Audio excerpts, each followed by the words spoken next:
ఉందా? ఇంకా ఇష్యూస్ చాలా ఉన్నాయి కదా, మరి దానిపైన ఏం చేస్తారు? ఈ మూమెంట్ను సస్టైన్ చేయడం ఎలా? ఇది ఒక ప్రజా ఉద్యమంగా, ఒక సివిల్ సొసైటీ మూమెంట్గా నిలబెట్టడం ఎలా అనేటువంటి ప్రశ్న ముందుకు వస్తుంది. సహజంగానే ఆ ప్రశ్నకు ఆన్సర్ వెతికే పనిలో మేము వెళ్ళి అన్ని నగరాలకు యూత్తో నేరుగా మాట్లాడతాం. ఎందుకంటే ఇది ఒక డెమోక్రటిక్ థింగ్ కదా.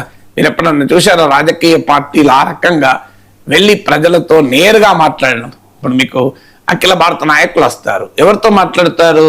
వాళ్ళ పార్టీ కార్యవర్గ సమావేశం, వాళ్ళ పార్టీ ఆఫీస్ బేరల సమావేశం, వాళ్ళ పార్టీ ఇన్వైట్ చేసిన మేధావుల సమావేశం. వేరేటోళ్ళు ఎవరు ఉండరలా, అంత పార్టీ వాళ్ళే ఉంటారు తప్ప నేరుగా ప్రజల దగ్గరికి వెళ్ళి ప్రజలతో మాట్లాడి అసలు ఏమి అనుకుంటున్నారు ప్రజలు పక్క పెట్టండి, సగటు పార్టీ కార్యకర్తలతో మాట్లాడుతున్నారా? ఇవాళ రాజకీయ పార్టీలు ఆ రకమైన వ్యవస్థ ఉందా? ఎందుకంటే మీకు ఇవాళ డిస్కషన్ కోరుతున్నారు ప్రజలు, డిక్టేషన్ కాదు. డైలాగ్ కోరుతున్నారు, కన్వర్జేషన్ కోరుతున్నారు, ఆర్డర్స్ కాదు ప్రజలు. మీకు ఇలా ఆర్ఎస్ఎస్ చీఫ్ చెప్పిన మాట నేను చెప్పింది కూడా కాదు. డిస్కషన్ కోరుతున్నారు, డిక్టేషన్ కాదు. ఈ జనరేషన్ చెప్పింది వినటానికి సిద్ధంగా లేరు. తమకు న్యాయం అనుకుంటేనే వింటారు, తమకు న్యాయము కాదు అనుకుంటే వినరు. That is the level of this generation. మీరు ఇంట్లో చిన్న పిల్లలు చూడండి. నిన్న నేను మా మనవరాలను అడిగాను, తల్లిని స్కూల్లో ఫ్రెండ్స్ అయ్యారా బిడ్డ అని అడిగాను. అయ్యారన్నాడు. Can you tell the names చెప్పగలరా అన్నది. అది చెప్తున్నప్పుడు నాకు వేరే ఫోన్ వచ్చి మాట్లాడాను. మళ్ళీ వెళ్ళి సారీ తల్లి నేను వినలేదు చెప్పండి అంటే ఐ ఆల్రెడీ టోల్డ్ అన్నది. అంటే ఇంకోసారి చెప్పవా అంటే ఎందుకు అంటాను. ఆల్రెడీ చెప్పేసిన నేను అంటుంది. ఆల్రెడీ చెప్పేసిన ఇంకోసారి చెప్పాల్సిన అవసరం లేదు నాకు అంటుంది. నువ్వు వినకపోతే నీ తప్పది అని. సో అంతటి జనరేషన్ ఇది. We should appreciate the generation. అందరి జనరేషన్ అంటే అసెప్ట్ చేసుకునే జనరేషన్ ఇది.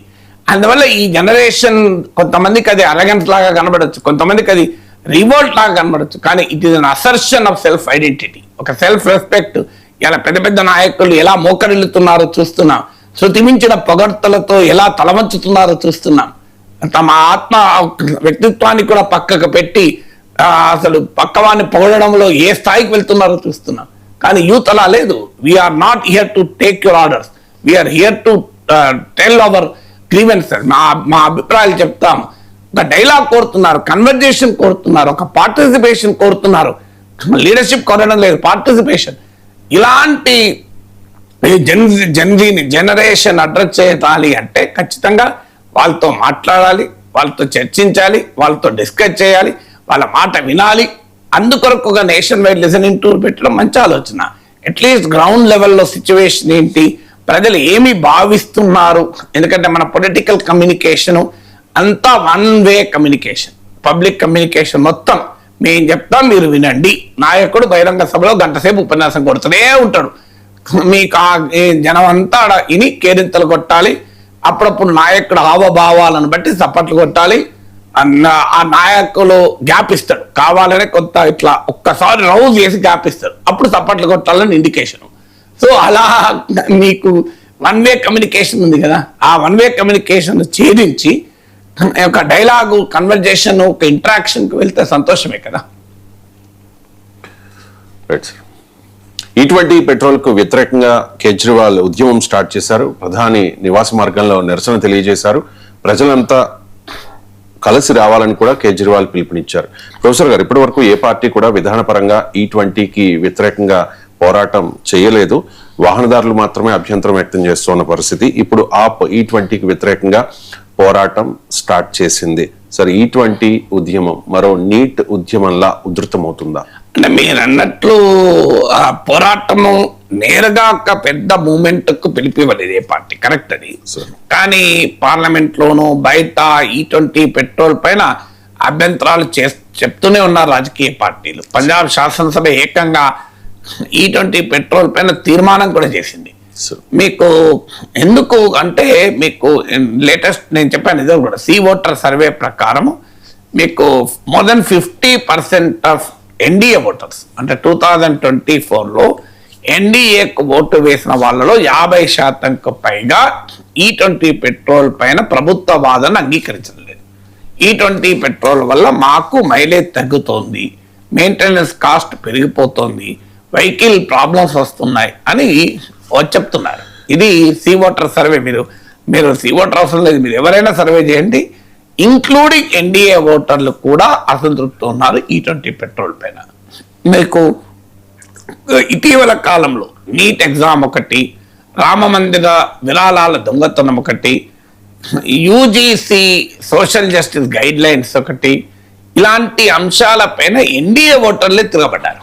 మీకు యూజీసీ గైడ్ లైన్స్ కంప్లీట్గా ఎన్డీఏ ఓటర్లు, వేరేటోళ్ళు ఎవరు లేరు, ఈ ఎన్డీఏ ఓటర్లే తిరగబడ్డారు.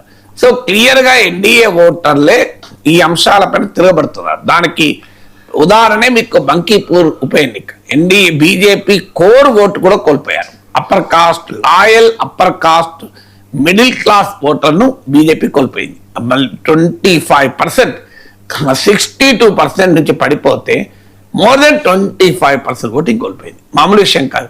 52,926, 52,900 పైగా ఓట్లతో నితిన్ నవీన్ గెలిస్తే మన 19,000 పైన ఓట్లతో ఓడిపోయారు. ఇది ఎలా సాధ్యమైంది? కోర్ ఓటు పోతే. అంటే బీజేపీకి ఓటు వేసిన వారిలో ఎథికల్ ఓటర్స్ చాలా మంది ఉన్నారు. అంటే కాంగ్రెస్ పొలిటికల్ కల్చర్ నచ్చక బీజేపీ ఓటర్లు అంతా హిందుత్వ ఓటర్లే కారు. బీజేపీ ఓటర్లలో ఒక గణనీయమైన భాగం కాంగ్రెస్ పొలిటికల్ కల్చర్, కాంగ్రెస్ దశాబ్దాల రాజకీయ సంస్కృతిని ఏవగించుకొని బీజేపీకి ఓటేశారు. కానీ బీజేపీ ఎందుకంటే పార్టీ విత్ డిఫరెన్స్ అని పిలిపివ్వడంతో, ఎందుకంటే అది బీజేపీ డైనాస్టిక్ పార్టీ కాదు. బీజేపీ అంటే ఒక క్లీన్ గవర్నమెంట్, క్లీన్ పాలిటిక్స్, ఒక డెమోక్రటిక్ గవర్నమెంట్ ఉంటుంది అనే ఆశతో ఎథికల్ ఓటర్ ఓటేశారు. ఇటీవల ఈ 12 ఏళ్ల అనుభవంతో ఏమైందంటే ఎథికల్ ఓటర్ బీజేపీకి దూరమవుతున్నారు. ఎథికల్ ఓటర్ అంటే పార్టీ చేస్తున్న ఫిరాయింపు రాజకీయాలు, పార్టీలను చీల్చే విధానము, గవర్నర్లను ఉపయోగించుకునే విధానము, ఇష్టం వచ్చినట్టుగా ఇతర పార్టీల వాళ్ళని తీసుకుని పదవులు ఇవ్వడము, అవినీతి పనులను కూడా తీసుకుని వాషింగ్ మిషన్ లాగా మారడము, ఇవన్నీ చూసిన తర్వాత ఎథికల్ ఓటరు ఇవాళ కాంగ్రెస్ కు బీజేపీకి తేడా ఏముంది అని ప్రశ్నిస్తున్నారు. హిందుత్వ ఓటరు రామ మందిర విరాళాల చోరీ వల్ల హిందుత్వ ఓటర్ డిస్టర్బ్ అయ్యాడు. Upper caste voter UGC social justice నిబంధనల వల్ల డిస్టర్బ్ అయ్యాడు. మీకు నీట్ ఎగ్జామ్ పేపర్ లీక్ వల్ల educated middle class young voter disturb అయ్యాడు. E20 పెట్రోల్ వల్ల వీళ్ళందరూ డిస్టర్బ్ అయ్యారు. ఎందుకంటే E20 పెట్రోల్ అందరూ వాడతారు కదా. E20 పెట్రోల్ వాడని వాళ్ళు ఎవరు లేరు. E20 పెట్రోల్ సెక్యులర్ వాది వాడతాడు, హిందుత్వవాది వాడతారు. E20 పెట్రోల్ అప్పర్ కాస్ట్ వాడతారు, లోయర్ కాస్ట్ వాడతారు. E20 పెట్రోల్ 30 ఏళ్ళ యంగ్ పర్సన్ వాడతాడు, మీకు 60 ఏళ్ళ బూమర్స్ వాడతారు. జెన్జీ, మిలీనియల్స్, జెన్ఎక్స్, బూమర్స్, జనాల్ఫా వాడరు. కానీ జనాల్ఫాలు కూడా లైసెన్స్ లేకుండా నడిపి యాక్సిడెంట్లు చేస్తున్నారు. అందరూ E20 పెట్రోల్ వాడుతున్నారు కదా. So E20 petrol cuts across all sections.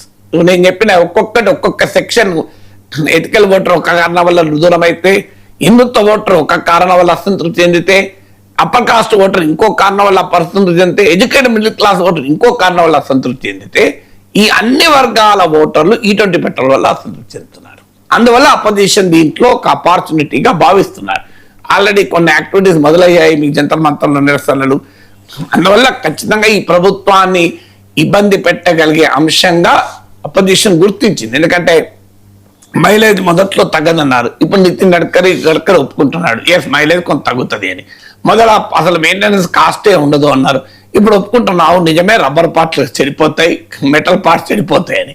అంతకుముందు ఒప్పుకోలేదు ఇవన్నీ, ఇప్పుడు ఒప్పుకోవాల్సి వస్తుంది. అన్ని అంగీకరిస్తున్నారు, స్లోగా ఒక్కొక్క దాన్ని అంగీకరిస్తున్నారు.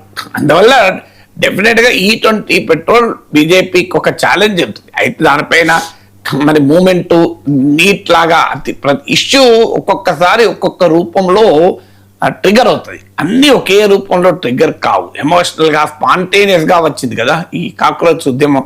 లేకపోతే కాక్రోచ్ ఉద్యమం లాగా ప్రతి ఒక్కటి స్పాంటేనియస్ గా ఒక ఉద్యమ రూపాన్ని సంతరించుకుంటుందని చెప్పలేదు. కానీ ఖచ్చితంగా ప్రజాభిప్రాయం మాత్రం E20 పెట్రోల్ పైన చాలా తీవ్ర వ్యతిరేకత ఉంది. బీజేపీ ఓటర్లు కూడా చాలా డిస్టర్బ్ అయి ఉన్నమాట నిజం. ఇక అమెరికాలో